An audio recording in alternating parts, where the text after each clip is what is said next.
En odiochieng' maber kendo kamoro moro miyudo wach era Malolwe TV. Maendi en chenro mar kuku mar wach mikelo ni kinde ka kinde kod an Jeff Olomba. Ka odiochieng' ma kawuono wadwa rango weche go mag somo, wadwa rango kaka ne otim penj mar klas 8 kaachiel kod mar klas 12 maneno ka weche mag kuo mag penj sani eri osedok chien. Wadwa rango ni to gin ang'o gini ma Dr. Matiang'i osetemo kelo achiel ariyo adek ma bende sani eri koro konyo sekta mar somo. Bende wadwa rango kaka wanyalo konyo oganda wa to moloyo joluo e yore mag somo. An kod wendo e studio kaendi obro nyiso nyinge, kaunti ne kaachiel kod gima timo kaeto obro dhi nyime kod twak machalo kama. Arwaki daktari.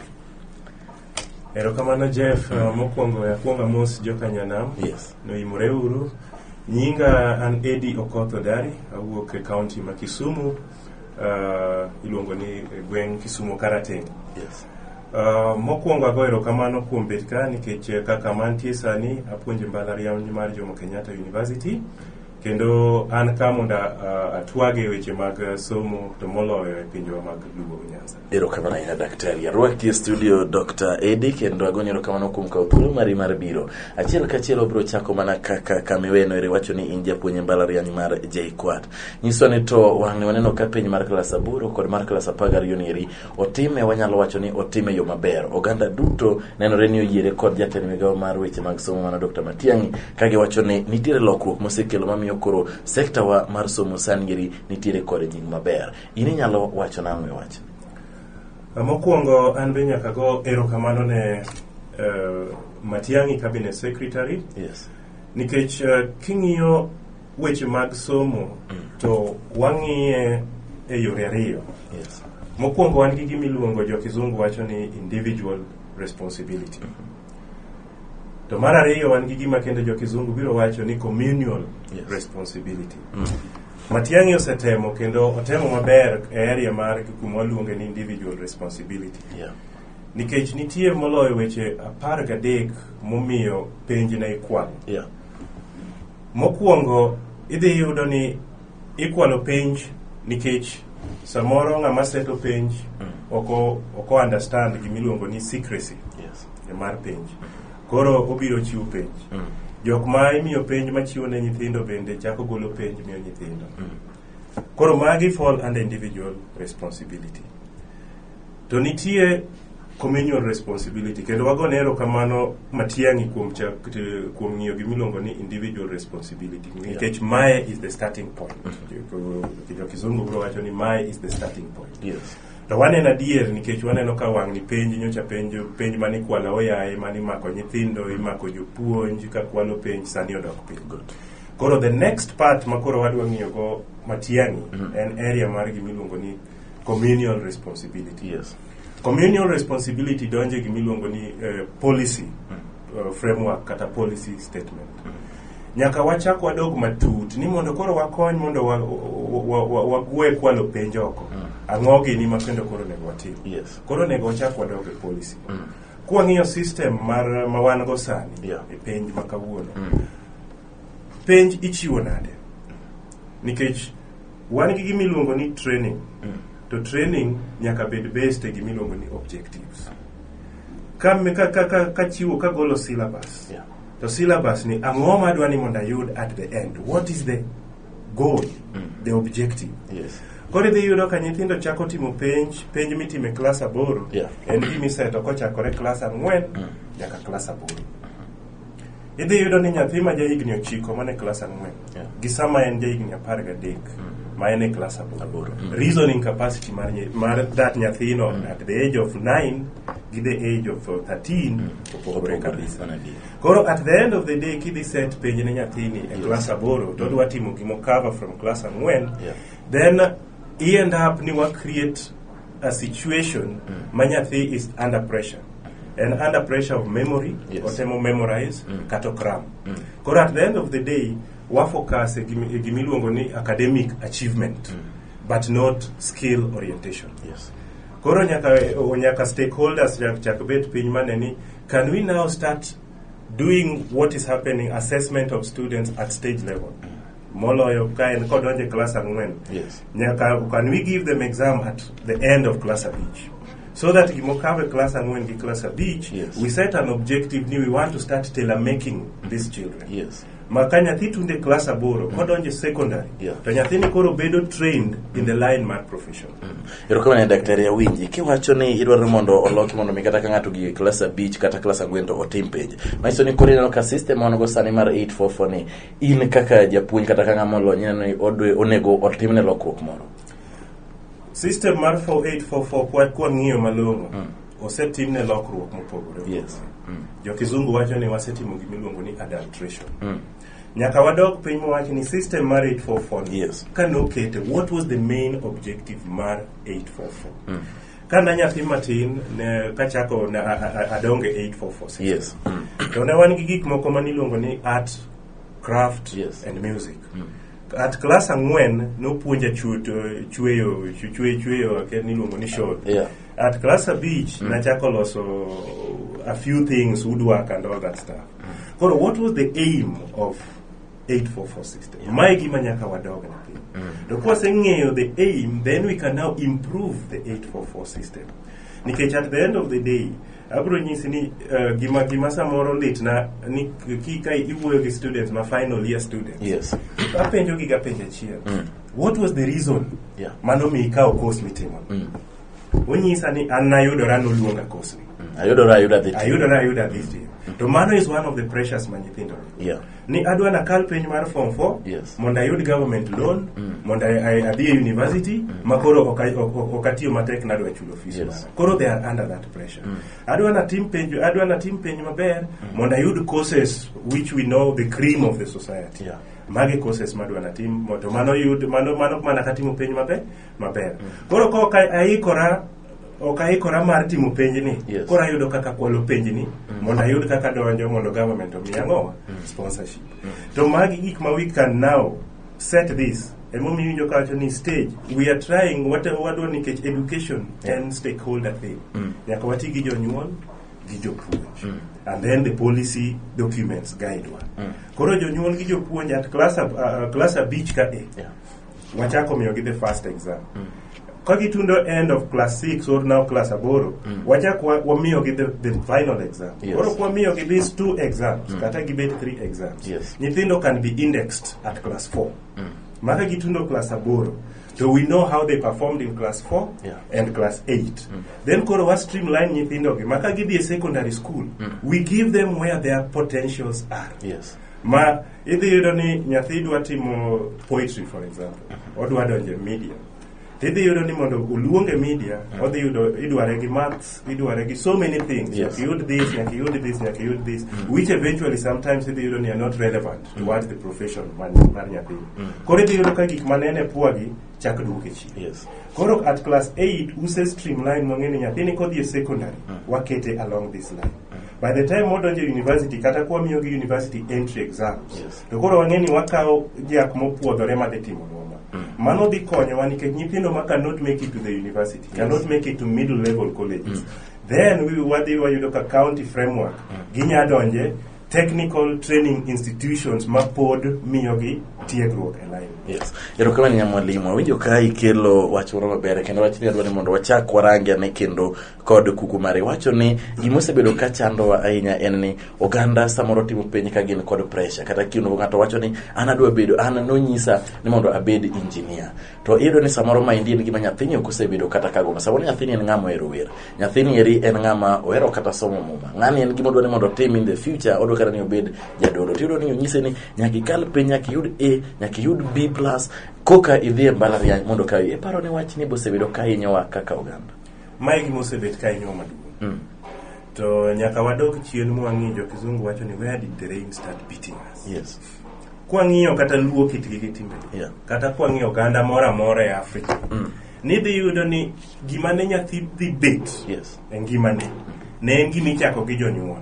Emomiyo niji winjo kata ni ne nitie families of rainmakers, nitie families of medicine, nitie families. Nikech nidhi yudo ka jaduong' nyathine kanoneno ka grow up to no se tap potential mar nyathi. To gima timore ka western education nobiro, nikech wan kane watin ka nipenji ni dwa bet ang'o, adwa bet daktari, adwa bet pilot, adwa bet engineer, adwa bet japuonj. Probably kata in maybe surprised ni media ichako winjo kaka kitieko form. Koro the yudo ni sani now things are basically changing. Koro tapping talent mar nyathi, ka nyathi tin, nikech nyathi ni grow, and that is what we call parenting. Emomiyo winjo ka kelo wach mar stage examination. Ka nyathi imiyo kata penj at the end of class 5. Japuonj has got that chance of discussing with the parent on the future of this child. Then together nyathi gi japuonj, ka nyathi dhi timo penj mar class 8, already they start thinking about life mar nyathi. Mopogore gi gima ni nikech an daktari, family mar daktari, you cannot be a black sheep. Nyaka dhi tim medicine. At the end of the day, they realize ka gima kendo dog timore en ni at the end of the day nyathi donje medical school but cannot do medicine. Koro at the end of the day nyathi cannot do that medicine. Koro idhi yudo ka Kenya sani one situation jiwacho ni tije onge Kenya. So it is true we have a lot of graduates without jobs.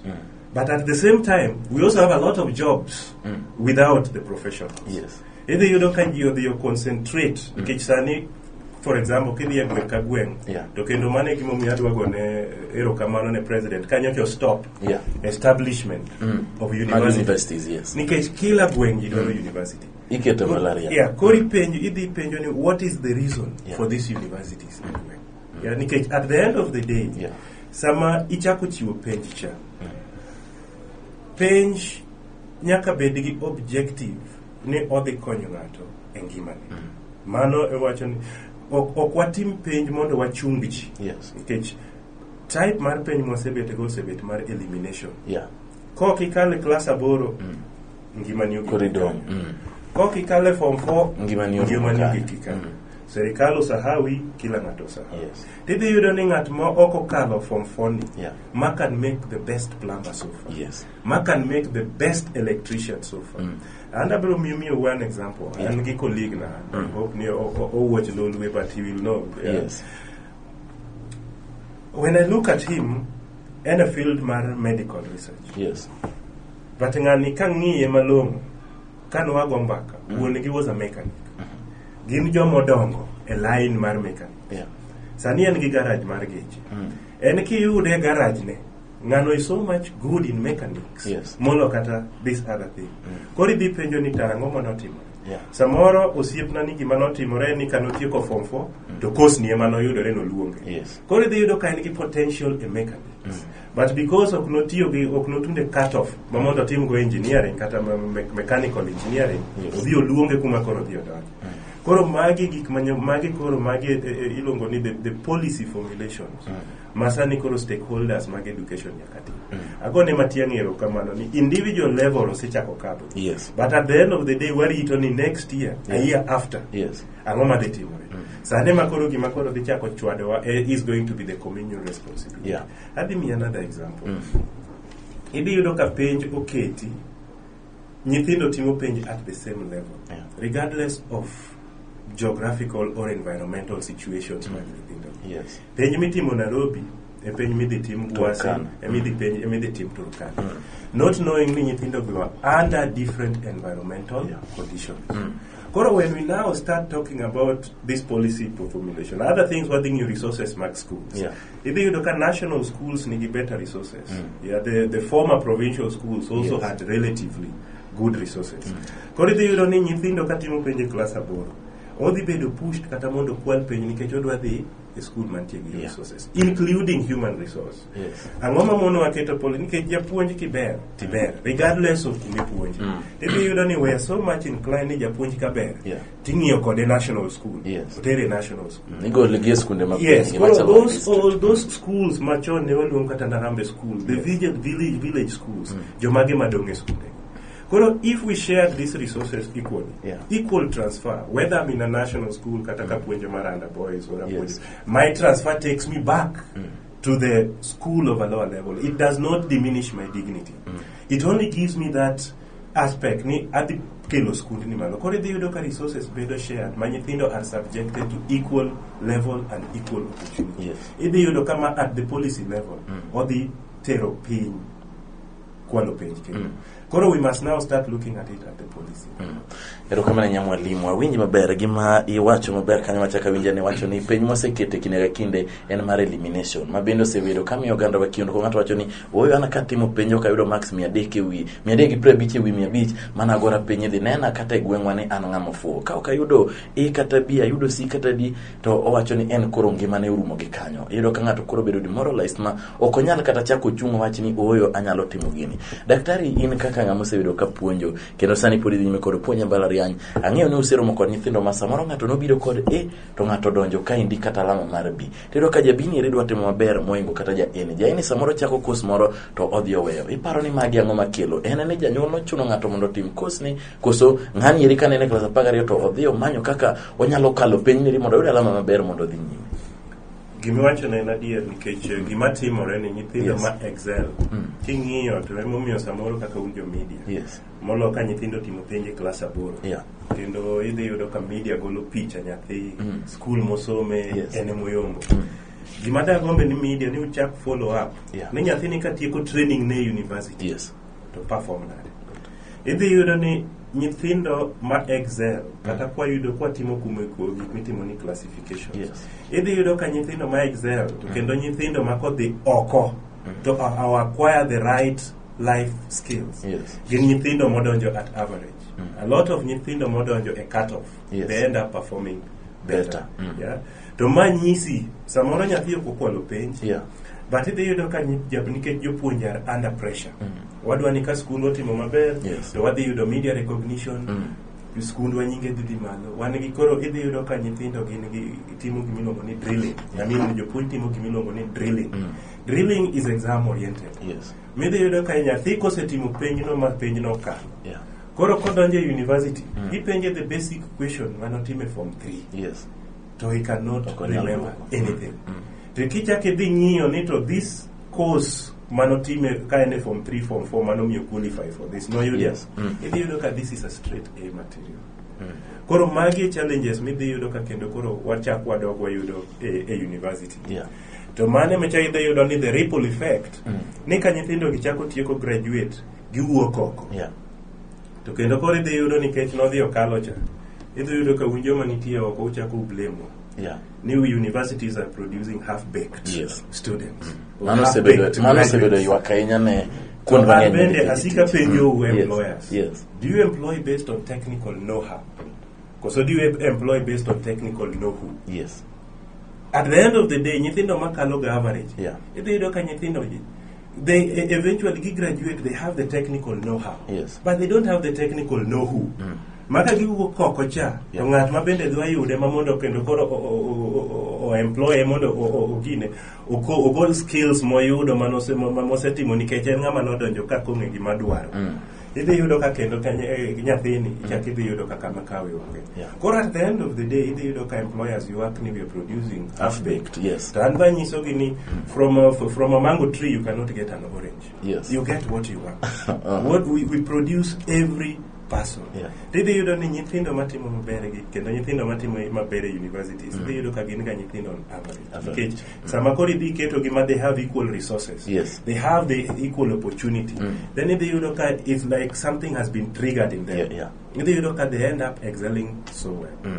To mane challenge ma wan go momi winjo ka kendo pod I insist on this policy formulation. So that kan nyathi dhi timo daktari at class 4 in that is environment usenge ni nyathini en gi potential mar being a doctor.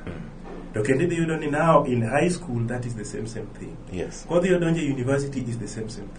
But not a situation mar nyathi ma is so brilliant would have made one of the best media personalities or the obedo chako bedo pulled back the physics, chemistry and mathematics. Koro he cannot get an opportunity to join the university.